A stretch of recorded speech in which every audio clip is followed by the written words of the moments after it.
Day 1 of Australia versus Pakistan. मैं सुबह जल्दी उठा टेस्ट मैच देखने के लिए, बट सामने T20 चल रहा था भाई। David Warner scored 164 of 211 balls. David Warner ने तो कसम उठाई है कि जब तक रिटायर नहीं होना पाकिस्तान को फेंटा ही लगाना है। और ऐसी क्रिकेटिंग शॉट्स, मतलब ऐसे छक्के पड़ रहे थे जो कि हमने शायद T20 में भी नहीं देखे, और उन्होंने तो एक्चुअली वर्ल्ड कप की याद दिला दी जो हारिस रऊफ को छिक्का पड़ा था।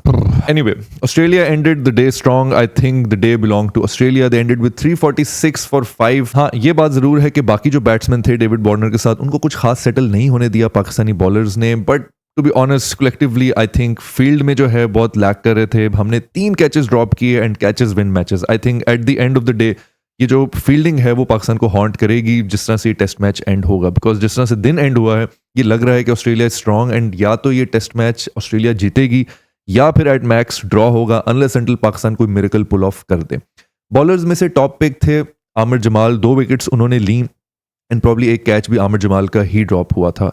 शाहीन अफरीदी ने 1 विकेट ली, पहला ब्रेक थ्रू लेने में उन्होंने हेल्प की, बट जो पुराना शाहीन अफरीदी था वो नज़र नहीं आ रहा था। I will be very honest and I would love to see that sort of Shaheen Afridi, वो स्पार्क। मे बी शायद अभी पहला टेस्ट मैच है, एक्लाइमेटाइज हो रहे हैं, बट देन अगेन वो एक स्पार्क मिसिंग था। मे बी थर्ड इनिंग्स के अंदर हमें वो देखने को मिलेगा। Let's see how the test match turns out. But pace lack कर रही थी and I think Shaheen Afridi needs to work a little bit more on his line, ऐसा मुझे लगा। क्योंकि जो पर्थ जैसी पिच है, as a fast bowler considering हमारे टॉप बॉलर हैं, उन्होंने उस तरह से फ़ायदा नहीं उठाया पिच का जिस तरह से उठाया जा सकता था। एक जो पॉजिटिव चीज़ थी मेरी नज़र में, that was Khurram Shahzad. He took 1 wicket of Steve Smith, important wicket थी, but I think he deserved more. जिस तरह से वो बॉलिंग करा रहे थे, in swing, out swing, good line, I think he did an amazing job and मुझे ऐसा लगता है एक बड़ा ब्राइट फ्यूचर है उनका अहेड ऑफ हिम। स्क्वाड में कुछ क्वेश्चंस हैं, बट अभी हम उसके ऊपर डिस्कशन नहीं करेंगे। हम ऑलरेडी एक वीडियो बना चुके हैं उसके ऊपर, बट अभी यही स्क्वाड है जिसने ये मैच खेलना है, so we have to support them and उन्हीं को एनालाइज करना है कि किस तरह से वो इंप्रूव हो सकते हैं। स्पिनर की कमी जरूर महसूस हो रही है। ये जरूर कहा जा सकता है कि एक स्पेशलिस्ट स्पिनर जो कि नुमान हमारे पास था,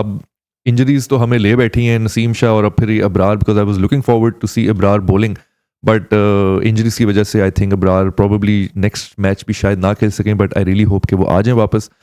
सो स्पेशलिस्ट स्पिनर को होना चाहिए था टीम के अंदर। नुमान को नहीं इंक्लूड किया, फ़हीम अशरफ को ले आए, दैट्स गुड, बट एक पार्ट टाइम स्पिनर के साथ हम जा रहे हैं, आगा सलमान के साथ। आई अंडरस्टैंड जिस तरह से पिचेस हैं पर्थ की, बट मुझे यही डर लग रहा है कि हमारे जो बैट्समैन हैं प्रॉबेबली स्पिनर्स के हाथों ही आउट होते नजर आ रहे होंगे अगली इनिंग्स में। आई रियली होप सो ऐसा ना हो। सो आई थिंक इतना भी हल्के में नहीं लेना चाहिए था पाकिस्तान को वाइल सेलेक्टिंग द स्क्वाड कि स्पिन काम नहीं आएगी इस पिच पे।